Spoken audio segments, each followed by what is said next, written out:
제가 어릴 때 마당에 평상이라고 하는 것을 만들어 놓고 가끔씩 그곳에서 저녁 식사를 하는 경우가 있었습니다. 그런데 시골이다 보니까 모기와 벌레들이 굉장히 많았기 때문에 집을 태워서 연기를 내서 그 모기와 벌레를 쫓아내고는 했습니다. 근데 그 집을 태울 때 보면 불티가 작은 그 불티가 상승기류를 타면서 하늘로 올라가는 모습들을 종종 보게 됩니다. 욥은 욥기서 5장 7절에 보면 사람은 고생을 위해 났으니 불꽃이 위로 날아가는 것 같으니라. 지금 우리가 보는 성경에는 불꽃이라고 그렇게 번역을 해놨는데 예전 성경을 보면 불티라고 그렇게 표현을 했습니다. 불티라고 하는 표현이 어쩌면 좀 더 의도에 가까운 표현이라고 볼 수가 있겠습니다. 불길은 위로 치솟는 그런 성향을 가지고 있다고 하는 거죠. 그런 자연의 이치처럼 인간의 고난이라고 하는 것은 너무나도 당연한 것이다 라고 하는 것을 말하려고 하는 것입니다. 고난이 없는 인생은 없다 이렇게 말씀을 드려도 과언이 아닐 듯 싶습니다. 이 고난을 당하는 경우도 굉장히 다양한 모습들을 보게 되어집니다.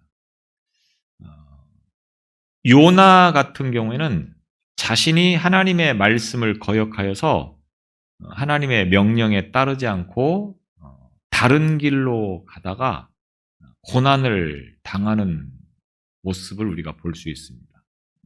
또 예수님께서는 죄가 없으신 분인데 그런데도 그 예수님께서는 고난을 당하신 분이 되겠습니다. 사도 바울 같은 경우에는 고난이라고 하는 것을 우리가 이 사도행전을 통해서 많이 목격하게 되어지는데 본인이 어떤 잘못을 해서 고난을 당한 것도 아니고 단지 복음을 전하는 전도자의 삶을 산다고 하는 그 이유만으로 고난을 당하는 그런 모습들을 우리가 성경에서 많이 보게 되어집니다. 이 복음 전도자인 사도 바울이 이제 마지막 여정이라고 할 수 있는 이 로마로 가는 길에 또 큰 고난을 겪게 되어지는 장면을 우리가 말씀을 통해서 보게 되었습니다. 사도 바울이 재판을 받기 위해서 가이사랴라고 하는 유대 총독의 거처가 있는 곳에서부터 출발을 해서 로마까지 가게 되어지는데 대략 2200km 정도 되는 거리라고 그렇게 이야기를 합니다. 당시에는 이 2200km라고 하는 거리면 굉장히 먼 거리죠. 요즘에야 비행기를 타면 금방 갈 수 있는 거리겠지만 배로 이제 이동을 하면서 가는 이 거리는 결코 짧은 거리가 아니라고 하는 거죠. 그 여정 가운데 이제 그레데라고 하는 섬에 미항이라고 하는 곳에 정박을 했다가 그곳에서 바울은 이곳에서 겨울을 지내고 가는 것이 좋겠다라고 이야기를 했지만 이 배를 총지휘하고 있는 백부장 율리오가 선장과 그리고 선주의 말을 듣고 이 미항은 겨울을 지내기에는 적절하지 않고 그래서 베닉스라고 하는 곳에 가서 우리가 겨울을 지내는 것이 좋겠다. 이렇게 결정을 내려서 이제 출발을 하게 되어지는 장면을 우리가 지난주까지 볼 수 있었습니다. 이제 13절로 보면 남풍이 순하게 불매 미항이라고 하는 곳에서 페닉스까지는 사실 굉장히 약 60여 킬로 정도 되는 짧은 거리이기 때문에 금방 갈 수 있을 것이다 라고 생각을 해서 이제 출발을 하게 되었습니다. 근데 마침 상황이 어떻게 돌아갑니까? 남풍이 순하게 불매. 만약 이때에 폭풍이 조금 불었다든지 아니면 날씨가 좋지 않았다라고 하면 멈칫했을 수도 있었겠지만 마침 배가 출발함과 동시에 남풍이 순하게 불었다. 굉장히 좋은 환경과 여건이었다라고 하는 모습으로 표현을 해주고 있습니다. 그러니까 사람들은 어떻게 생각을 했겠습니까? 역시 전문가는 다르구나 이렇게 생각을 했을 거라고 하는 거죠. 역시 선장과 선주의 말을 듣는 것이 참 잘한 것이다. 바울은 과연 무엇을 믿고 저렇게 쓸데없는 이야기를 했을까? 이런 생각도 했었을 수도 있겠습니다. 여튼 이제 남풍이 순하게 불매 그들이 백부장을 비롯해서 그 배에 타고 있는 많은 사람들이 뜻을 이룬 줄 알고 닷을 감아 그레데 해변을 끼고 항해를 시작했다. 이렇게 말하고 있습니다. 거리가 얼마 되지 않기 때문에 바람만 이렇게 남풍이 순하게 불면 아무런 문제 없이 금방 도착을 해서 이제 그곳에서 따뜻하게 겨울을 지내고 그리고 이제 목적지로 항해할 수 있겠구나 이렇게 생각을 했을 거라고 하는 겁니다. 그런데 자연이라고 하는 것이 기술과 경험만을 가지고서 예측한다고 하는 것은 사람이 아무리 뛰어나고 아무리 대단하다고 할지라도 그 일을 온전히 이루지 못한다고 하는 것입니다. 왜냐하면 자연이라고 하는 것은 하나님께서 관리하시고 하나님께서 주관하시는 것이기 때문에 사람이 그 일을 할 수 있는 건 아니죠. 오늘날처럼 과학이 발달을 해서 일기예보라고 하는 것을 잘 보여줍니다. 그러나 그 일기예보가 사실은 정확하지 않을 때가 참 많죠. 전혀 일기예보와 다른 그런 상황이 펼쳐지는 일들이 지금도 얼마나 많이 일어나고 있습니까? 그런데 이 당시에는 그럼 일기예보를 할 수 있는 그런 상황도 아니었고 단지 그 선장이나 어떤 항해사의 감만을 가지고 어느 정도 예측을 할 수는 있었겠지만 정확하게 예측을 한다고 하는 것은 쉽지 않은 일이었다라고 하는 것입니다. 왜? 하나님이 하시는 일이기 때문에. 인간의 경험이나 기술로 만사를 다 해결하지 못한다고 하는 것을 우리는 분명히 인정을 해야 됩니다. 그동안 수많은 태풍이나 지진 같은 자연재해를 겪었지만 아무리 과학이 발달하고 인간의 그 지혜와 능력이 뛰어나다고 할지라도 이 자연재해 앞에서 무용지물인 그런 상황들을 우리가 얼마나 많이 목격하게 되었습니까? 올해도 산불로 인해서 많은 피해를 입고 어려움을 겪었습니다. 그때 많은 사람들이 기대하는 것, 바라는 것이 무엇이었겠습니까? 비 오면 이 산불이 쉽게 꺼지는 그런 것들을 기대했을 거라고 하는 겁니다. 그런 바람을 가지고 있을 수는 있지만 그 바람대로 이루어질 수 있는 것은 아무것도 없는 것이 인간의 능력이라고 하는 거죠. 그래서 우리가 살다 보면 비가 조금만 많이 와도 홍수가 나고 비가 조금만 안 와도 가뭄이 드는 그런 세상을 우리가 살아가고 있습니다. 이같이 자연현상만큼은 하나님께서 운영하시는 것이고 하나님께서 주관하시는 거기 때문에 사람이 이런 부분에서 할 수 있는 것이 별로 없다고 하는 것을 수없이 깨닫게 되어지는 겁니다. 배에 탄 사람들은 이제 남풍이 순하게 부는 이 순간에 선장의 말을 따르기를 잘했다. 회제를 부르면서 이제 이 항해를 아마 순조롭게 출발을 했을 것입니다. 문제는 세상 사람들이 이런 조건에 끌려가다가 실패하고 마는 경우들이 많다고 하는 겁니다. 여러분은 세상을 볼 때, 세상을 살아갈 때 무엇을 보며 어떻게 보고 있습니까? 굉장히 중요한 문제입니다. 무엇을, 현상을 볼 때, 상황을 볼 때 어떤 시각으로 그러한 상황들을 보느냐. 우리에게 주어지는 이 모든 상황들이 순조롭게 흘러간다고 하여서 그것이 잘한 것이다라고 생각하며 하루하루를 살아가고 있지 않습니까? 현재의 일시적인 순조로운 조건, 이것이 우리가 봐야 될 부분이 아니라고 하는 거죠. 현재 나에게 주어지고 있는 이 상황과 환경이 사실은 내가 보아야 되는 상황이나 환경이 아니라고 하는 거죠. 우리는 그 너머에 있는 하나님의 뜻을 보면서 항상 세상을 살아가야 되는 것입니다. 그래서 지금 나에게 주어지는 순조로운 이 상황이 주어진다고 할지라도 이것이 하나님의 뜻이다, 이렇게 단정을 지어서는 안 된다고 하는 것입니다. 순학의 분이 항상 이것은 문제죠.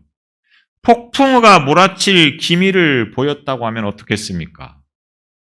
요나가 하나님의 뜻을, 말씀을 거역하고 도망을 가려고 욥바로 내려갑니다. 그때 욥바에서는 어떤 상황이 펼쳐집니까? 요나서 1장 3절에 보면 마침 요나가 가고자 하는 다시스로 가는 배가 이 요나를 기다리고 있었다라고 하는 겁니다. 이때 다시스로 가는 배가 없었다고 하면 요나가 하나님의 뜻이 무엇일까를 다시 생각해 보았을지도 모르겠습니다. 그런데 마침 그 자리에 다시스로 가는 배가 있었다고 하는 겁니다. 많은 사람들이 이런 부분에 속는 거죠. 예수를 믿는 우리들이 이런 부분에 속는 경우들이 참 많이 있습니다. 인생의 실패가 왜 일어납니까? 이렇게 순하게 부는 바람으로 시작을 하기 때문에 그렇다고 하는 겁니다. 일이 수월하게 풀린다, 그것을 하나님의 뜻이라고 생각을 하면서 일을 벌리는 경우들이 참 많다고 하는 겁니다. 하나님이 때로는 우리가 하고 싶은 대로 내버려 두시는 분이라고 하는 것을 우리는 잊지 말아야 됩니다. 속지 말아야 됩니다. 제가 늘 말씀드리지만 예배를 빠지면, 죄를 지으면, 법을 어기면 그 순간 하나님께서 뭔가를 보여주시면 참 좋을 텐데, 예배를 빠지면 몸에 어디 한 군데가 이상이 생긴다든지, 죄를 지으면 뭔가 집안에 큰 우환이 생긴다든지, 이런 상황들이 일어나면 아마 많은 사람들이 생각을 해보겠죠. 내가 확실히 죄를 지으니까, 내가 주의를 빠지니까, 예배를 빠지니까 이런 일이 생기는구나, 이렇게 한 번쯤은 생각해 볼 수도 있을 거라고 하는 겁니다. 그런데 그런 상황이 일어나도 삶에 있어서 아무런 문제가 일어나지 않고, 아무런 어려움이 주어지지 않고, 아무런 고난이 없고 평탄하게 잘 흘러간다, 여기에 많은 사람들이 속는다고 하는 겁니다. 이래도 상관이 없구나, 이렇게 예배를 빠지는 것도 있을 수 있는 일이구나, 이렇게 자꾸만 생각을 하면서 속는다고 하는 것입니다. 하나님 말씀을 불순종하고도 일이 좀 잘 된다 싶으면 나름대로 교회를 다니니까, 그리고 자기가 나름대로 신앙생활을 했으니까 하나님의 은혜로 이렇게 잘 됐습니다, 이렇게 말을 하는 경우들을 많이 볼 수 있습니다. 과연 그게 하나님의 은혜일까? 속지 말아야 됩니다. 불순종의 삶을 사는데도 계속해서 잘 살고 있습니다. 사실 이것처럼 위험한 일이 없는 거죠.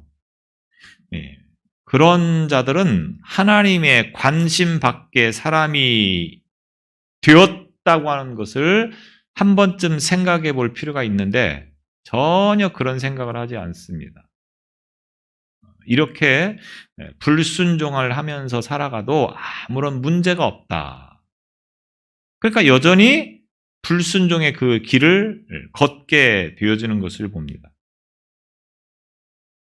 맨날 꼴찌하는 자식은 성적표를 받아와도 부모가 전혀 반응을 보이지 않죠. 왜? 맨날 꼴찌를 해왔으니까 이번에도 기대하지 않고 또 꼴찌를 했나 보다.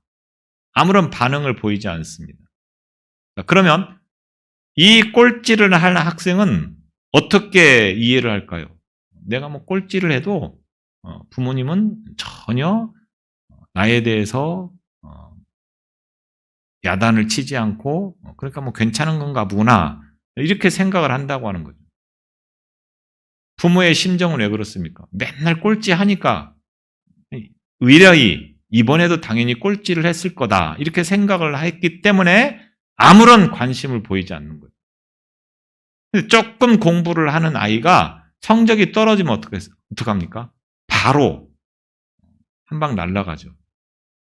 그런 것처럼 하나님께서도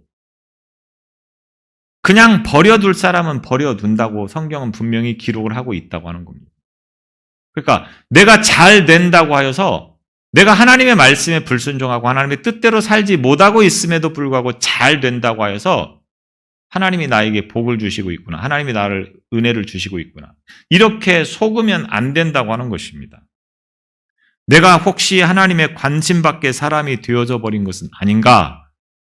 점검할 수 있어야 되는 것이 은혜인 거죠. 순풍이 불어오면서 그들이 이제 뜻을 이룬 줄 알고 닷을 감아 올리고 행선을 시작하게 되어집니다. 그런데 나름대로 머리를 쓴다고 쓰면서 언제 폭풍이 불어닥칠지를 모르니까 그레데라고 하는 이 섬의 해안선을 따라서 이제 항해를 하게 되어지는 겁니다. 그러니까 폭풍이 불면 바로 바다 해안으로 가서 정박을 해보겠다고 하는 심산이었겠죠. 우리들이 하나님의 말씀을 어기고 가는데도 순풍이 있거든 두려워해야 됩니다. 왜냐하면 이런 순풍은 더 큰 매를 맞을 징조이기 때문에 그렇습니다. 반면에 하나님의 말씀을 거역하고 사는데도 더 큰 잘 살아가고 있다고 하면 더 큰 그런 매를 맞을 수도 있다고 하는 것을 충분히 각오를 할 수 있어야 되는 것입니다. 그래서 성도에게 어려움이 생기는 것은 하나님의 말씀, 그래서 하나님과 나와의 어떤 관계, 내가 하나님의 뜻, 하나님의 말씀대로 살지 못하는 그런 상황 때문에 일어난 것은 아닌가라고 하는 것을 스스로 점검할 수 있어야 되는 것입니다. 하나님께서 우리가 어느 부분에서 죄를 지었는지를 알게 해주십니다. 그것이 하나님의 은혜인 거죠.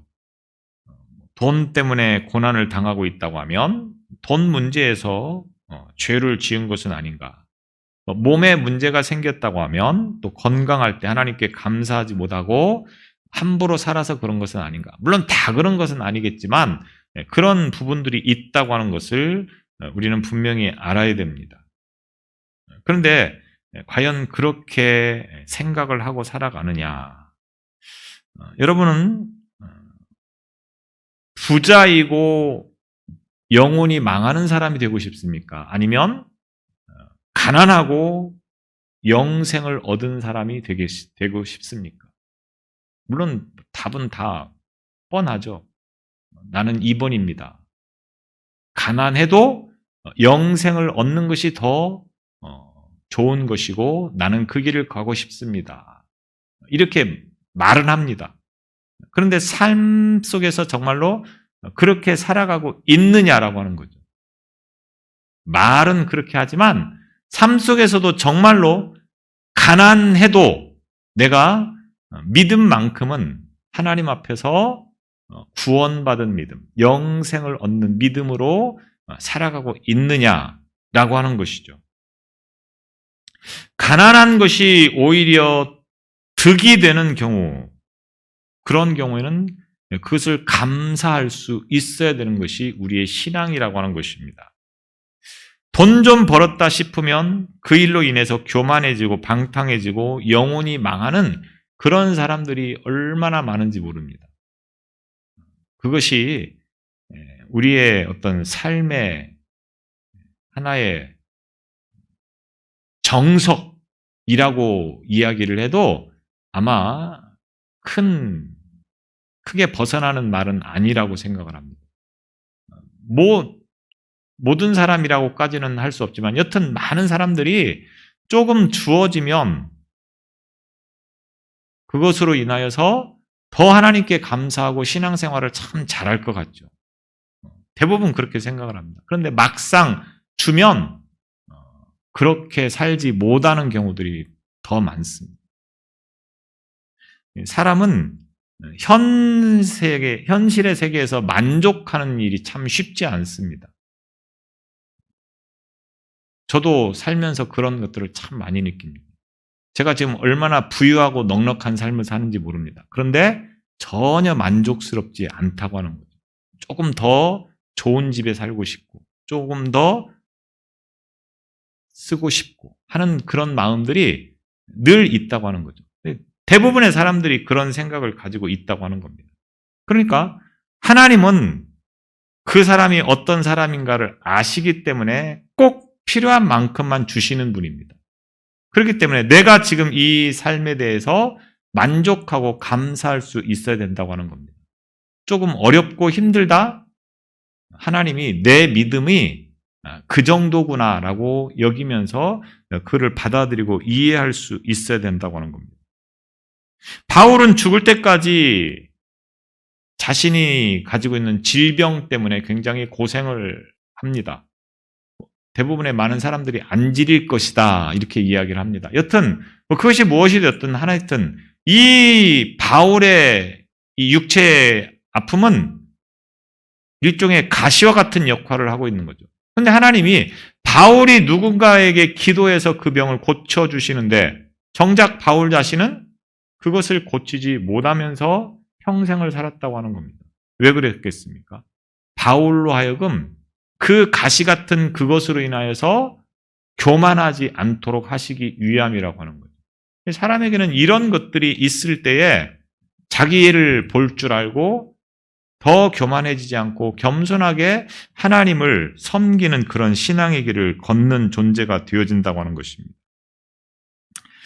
우리가 일반적으로 죄 때문에 삶의 고통이 따른다고 하는 것이 결코 나쁜 것만은 아니라고 하는 거죠.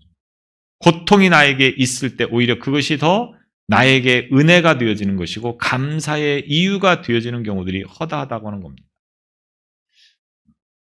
그래서 우리에게 하나님께서 어떤 고난을 주실 때 그것에 대해서 우리는 감사하는 마음을 가지고 받아들이고 이해를 할 수 있어야 되는 것입니다. 이제 이 바울의 배는 그레데 해변을 끼고 항해를 하게 되어지면서 자기들이 목적하고 의도한 대로 잘 갈 것이다라고 기대를 하면서 가지만 14절에 보면 얼마 안 돼요.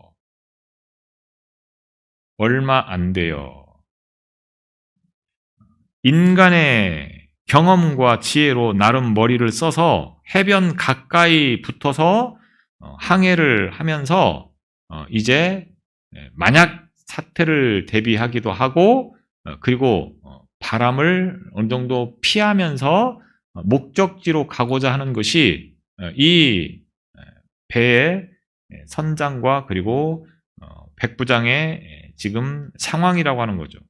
그런데 그렇게 가고 있음에도 불구하고 그것이 아무런 소용이 없는 사건이 일어나 버리고 마는 것입니다. 왜? 섬 가운데로부터 유라굴로라고 하는 광풍이 크게 일어나니 선장과 선주의 말대로 베닉스에서 겨울을 지낼 것을 결정을 하고 이제 항해를 출발했지만 얼마 못 가서 유라굴로라고 하는 광풍이 크게 일어났다. 광풍이라고 하는 말은 거센 회오리, 돌풍 또는 태풍 이런 여러 가지 것들을 뜻하고 있습니다. 그런데 우리가 알다시피 태풍이라고 하는 것은 대부분 바다 가운데서 일어나서 육지 쪽으로 상륙하지 않습니까? 그런데 오늘 말씀해 보면 뭐라고 표현되어 있습니까? 섬 가운데로부터 유라굴로라고 하는 광풍이 일어났다라고 그렇게 표현하고 있습니다. 태풍이 바다에서 육지 쪽으로 오는 것이 아니고 육지에서 바다로 오는 기현상을 표현해주고 있다고 하는 겁니다. 이것이 바로 하나님이 하시는 일이라고 하는 거죠. 하나님께서 하시는 일이기 때문에 언제 어떤 상황이 일어날지를 아무도 예측하지 못하는 것이 인간의 지혜라고 하는 것을 우리는 인정해야 된다고 하는 겁니다. 결국 이 유라굴로라고 하는 광풍이 섬 가운데로부터 일어났다 이 말은 이 그레데라고 하는 섬의 중간에는 아주 높은 산맥이 있어서 바람이 그 산맥에 부딪혀서 반대 방향으로 역풍이 불면서 그것이 광풍이 되어져서 불어왔다고 하는 것을 의미하는 것일 겁니다. 이런 일들이 뭐 있었는지는 모르겠는데 여튼 하나님이 그렇게 만들어서 오히려 해변을 끼고 가는 이 배가 자신들의 의도대로 하지 못하도록 하나님께서 길을 막으셨다고 하는 거죠. 바다 가운데서 예를 들어서 태풍이 오면 어떻습니까? 해변으로 들어가서 배를 정박시키고 도망을 칠 수 있는 거죠. 그런데 섬에서 바다 쪽으로 광풍이 불어오니까 자기들이 의도한 대로 할 수 없는 상황이 일어나 버리고 말았다고 하는 것을 말하는 것입니다. 이것이 바로 인간과 하나님의 차이라고 하는 거죠. 인간이 아무리 지혜를 짜내고 아무리 자신들의 어떤 능력을 가지고 문제를 해결해 나간다 할지라도 하나님 하시는 일 앞에서는 무용지물일 뿐이라고 하는 것을 분명하게 보여주고 있는 것이 오늘 이 본문의 말씀이 되어지는 것입니다. 그래서 이 배가 해변으로 가서 정박을 할 수 없는 상황이 되어질 뿐만 아니라 어떤 상황이 펼쳐지는가? 15절에 보면 배가 밀려 바람을 맞추어 갈 수 없어 가는 대로 두고 쫓겨가다가 15절에 보면 이렇게 말합니다. 해변으로 가서 정박을 해야 되는데 오히려 해변 쪽에서 바람이 바다 쪽으로 물고 오니까 해변으로 갈 수 없이 그냥 바람에 의해서 떠내려 가야 되는 상황이 되었다라고 하는 겁니다. 요즘에도 바다 한가운데서 태풍이 불면 아무리 큰 배라도 자신을 통제할 수 있는, 제어할 수 있는 능력을 상실해 버리는 경우들이 허다합니다. 근데 이때는 배가 어떤 배였습니까? 바람을 의지해서 항해를 해야 되는 상황이었죠. 어떤 동력이 있는 것이 아니고 순전히 바람에 의해서 배가 움직이는데 섬 안쪽에서 바깥으로 바람이 불어오니 결국 배가 어디로 가겠습니까? 점점점 바다 가운데 쪽으로 향하게 되었다라고 하는 겁니다. 하나님의 간섭하심에 인간의 경험이나 기술이 얼마나 의미 없는 것인가, 얼마나 무능한 것인가 라고 하는 것을 분명하게 보여주고 있습니다. 그런데 이 와중에 16절에 보면 가우다라고 하는 작은 섬 아래로 지나 간신히 거루를 잡아 그 그레데 섬 미항이라고 하는 곳에서 아래쪽으로 보면 조그맣게 섬이 하나 있는데 가우다 섬이라고 하는 겁니다. 다행히 이 배가 먼 바다로 나오는 것이 아니고 이 가우다 섬 근처로 오게 되었다라고 하는 거죠. 하나님의 계획은 이 배가 지금 누가 타고 있는 배입니까? 바울이 타고 있다고 하는 거죠. 가오를 위해서 이 배를 완전히 포기를 하고 있지는 않다고 하는 것을 이 말씀을 통해서 우리는 깨닫게 되어집니다. 그래서 이 작은 섬 가우다는 베닉스로부터 약 35km 정도 떨어진 곳에 위치하고 있는 아주 조그마한 섬인데, 태풍에 떠밀려서 이 베닉스라고 하는 곳으로 가야 되는 이 배가 어디로?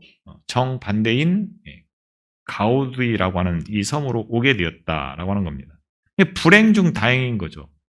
만약에 이 가우다라고 하는 섬이 없었다고 하면 이 배는 어디로 갈지 모릅니다. 먼 바다로 나오게 되어지면 결국 이 배는 정말 뒤집어질 수밖에 없는 그런 상황이 펼쳐질 수도 있었는데, 불행 중 다행으로 이 섬 근처로 오게 되었다고 하는 겁니다. 그래서 섬 근처에 오게 되어지니까 거루를 잡아, 이렇게 표현하고 있습니다. 거루라고 하는 말은 돛을 달지 않은 작은 배, 요즘 말로 하면 뭐 구명정 같은 어떤 그런 역할을 하는 것이죠. 통상 배 뒷면에 이제 이 고무를 매달아 끌고 다니지만, 오늘 이 본문에서와 같이 태풍을 만나는 경우는 갑판 위로 이것을 끌어올리는 그런 상황을 이제 만들어야 된다고 하는 겁니다. 이 표류하는 동안에 이 구명정을 끌어올릴 여유가 없었는데, 이 거룻배가 파손되었을 경우에나 항구 시설이 되어 있지 않은 곳에 비상 착륙하기 위해서 이제 이 구명정이라고 하는 것을 항상 달고 다녔는데, 이 태풍, 광풍으로 인해서 배가 정신없이 떠밀려 내려오는 동안 이 구명정에는 아마 물이 가득 찼겠죠. 그 때문에 이 배에 탄 사람들이 이 배에 간신히 끌어올렸다라고 그렇게 표현을 하는 것을 보게 되어집니다. 그래서 16절에 보면 간신히 거루를 잡아 끌어올리고, 이렇게 표현하고 있습니다. 선원들이 거룻배를 갑판 위로 끌어올린 다음에 밧줄로 선체를 둘러감아서 선체가 쉽게 깨지지 못하도록 그렇게 지금 최선을 다해서 이 광풍을 피해보고자 노력하고 있는 것입니다. 광풍이라고 하는 것이 돛대뿐만 아니라 선체 자체까지도 파괴시킬 수 있는 것이기 때문에 어떻게든 배가 파괴되는 것을 막아보려고 지금 몸부림을 치고 있는 거죠. 그런데 문제는 이 가우디라고 하는 이 섬 근처에는 스르디스라고 하는 곳이 있다고 하는 거죠. 스르디스. 이 스르디스라고 하는 것은 해안가에 있는, 바닷가에 물이 얕은 지점에 산재해 있는 모래구름, 그러니까 바닷속에 있는 모래 언덕과 같은 것을 스르디스라고 그렇게 표현을 하는 겁니다. 이 배가 모래 언덕에 빠지게 되면 그때는 이제 정말 대책이 없는 거죠. 그러니까 이 모래 언덕에 빠지지 않도록 배를 좀 더 가볍게 하기 위해서 물건을 막 집어 던지기 시작하는 장면을 18절을 통해서 보면 이제 그것을 표현하고 있는 것을 봅니다. 그래서 18절, 19절에 보면 이제 이 배 안에 있는 것들을 다 버리면서 배를 조금이라도 가볍게 해서 이 모래 언덕에 배가 박히지 않도록 지금 노력을 하고 있는 것입니다.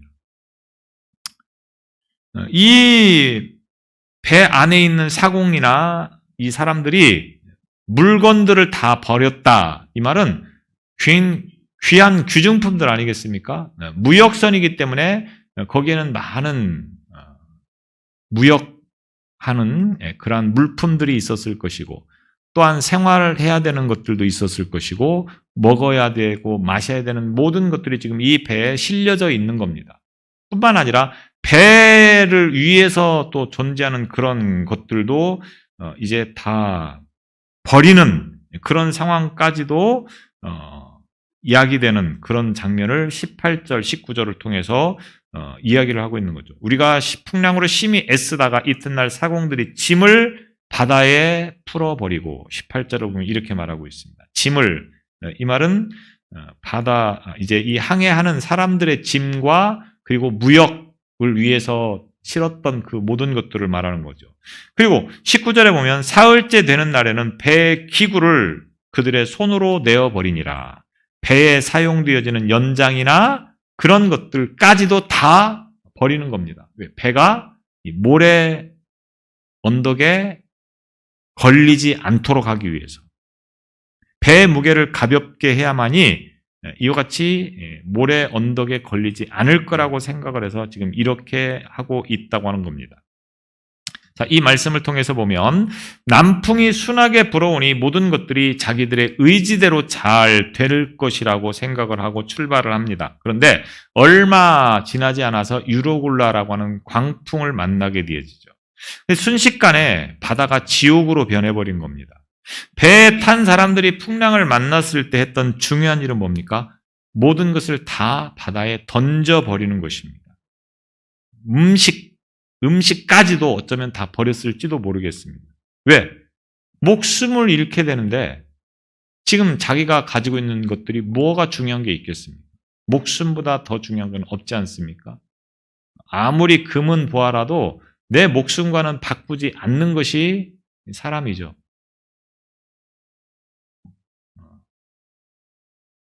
비로소 모든 것들을 다 버리는 이 상황을 통하여서 하나님은 인생에 광풍을 주시는 이유가 무엇인가를 분명하게 보여주고 있다고 하는 겁니다.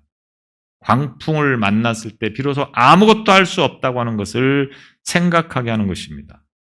그래서 내 인생에서 정말로 중요한 것이 무엇이냐? 그때 깨닫게 되는 거죠.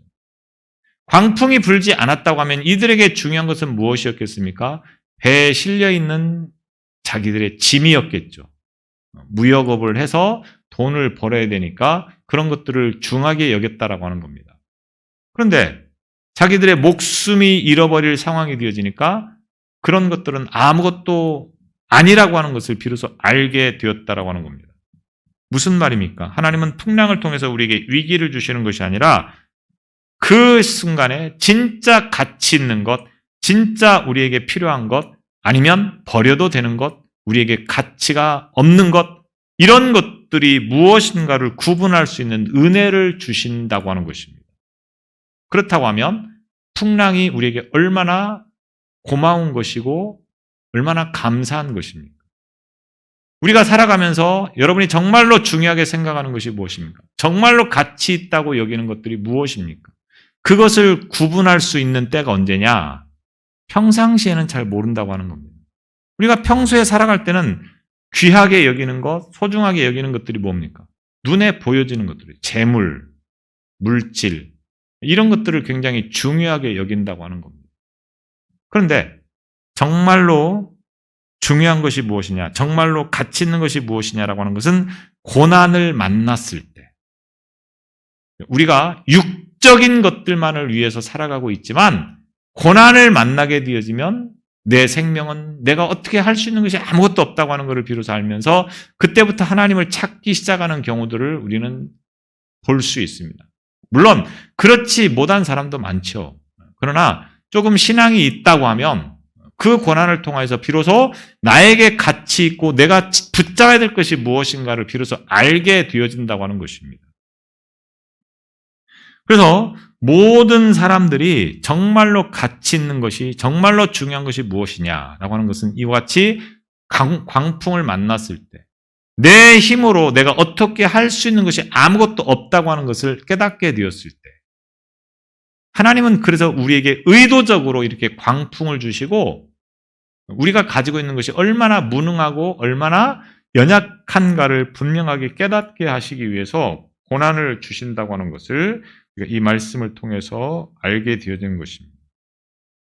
만약에 이 선장이나 또 백부장들이 바울의 말을 귀담아 들었다고 하면 바울이 전문가는 아니었지만 영적 시각을 가지고 그들에게 권면을 했을 때 그들의 바울의 말을 하나님의 말씀으로 듣고 그 하나님의 말씀을 들었다고 하면 어떻게 됐겠습니까? 이와 같이 자기들에게 소중하게 여기던 그런 것들을 다 버릴 필요가 없었다고 하는 거죠. 안전하고 무사하게 그들은 로마까지 갈 수 있었다고 하는 겁니다. 왜? 그들이 잘나서 그런 것이 아니고 그들의 능력이 있어서 그런 것이 아니고 하나님께서 쓰시는 바울이 이 배를 타고 있었기 때문에 그런 일들이 일어난다고 하는 거죠. 하나님이 이 배를 뒤집을 수도 있습니다. 다 죽일 수도 있습니다. 그런데 그렇게 하지 않은 이유는 뭡니까? 왜 가우디라고 하는 그런 작은 섬에 다행스럽게도 그 섬으로 몰고 가신 이유는 어디에 있습니까? 바울을 위해서라고 하는 거죠. 바울. 사명자. 하나님의 일을 하는 사명자가 이 배에 타고 있었다고 하는 것이 이들은 생명을 건질 수 있는 기회였다고 하는 것을 분명히 알 수 있어야 된다고 하는 겁니다.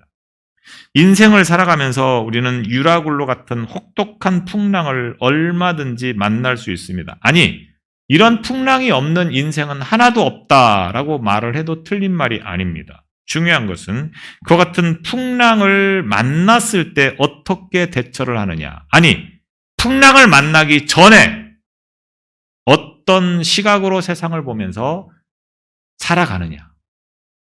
저와 여러분이 이 풍랑을 만나지 않는 비결이 무엇이고 방법이 무엇이겠습니까? 세상의 지혜와 지식을 따르는 것이 아니고 세상의 경험과 세상의 어떤 능력을 따르는 것이 아니고 하나님의 말씀을 믿고 하나님의 말씀을 따를 때에 풍랑을 피할 수 있는 것입니다. 혹 풍랑을 만났다 할지라도 내가 정말로 가치 있고 정말로 중요하게 여기는 그것들이 무엇인가를 바로 알고 그래서 하나님을 붙잡고 이 풍랑을 해결할 수 있는 이 풍랑에서 우리를 건져줄 수 있는 분은 오직 예수 그리스도 한 분뿐이라고 하는 이 믿음을 가지고 살아가는 저와 여러분이 되시기를 바랍니다. 기도하겠습니다. 우리의 삶이 유라굴로라고 하는 큰 광풍을 만나는 일들이 수없이 많이 있습니다. 광풍이 없는 인생을 살아갈 수 없기에 언제든 이 광풍을 통하여서 다시금 우리가 붙잡고 있는 것이 무엇이며 우리가 정말로 소중하고 가치 있게 여겨야 되는 것이 무엇인가를 깨닫는 지혜와 분별력을 가지게 하여 주옵소서. 우리는 이 땅을 살아가는 순간순간마다 세상의 지혜나 세상의 방법이나 세상의 능력을 믿지 않게 하시고 오직 하나님의 말씀만을 믿고 따르는 신앙의 길을 걷는 우리 모두가 되게 하여 주옵소서. 예수님 이름으로 기도드리옵나이다. 아멘.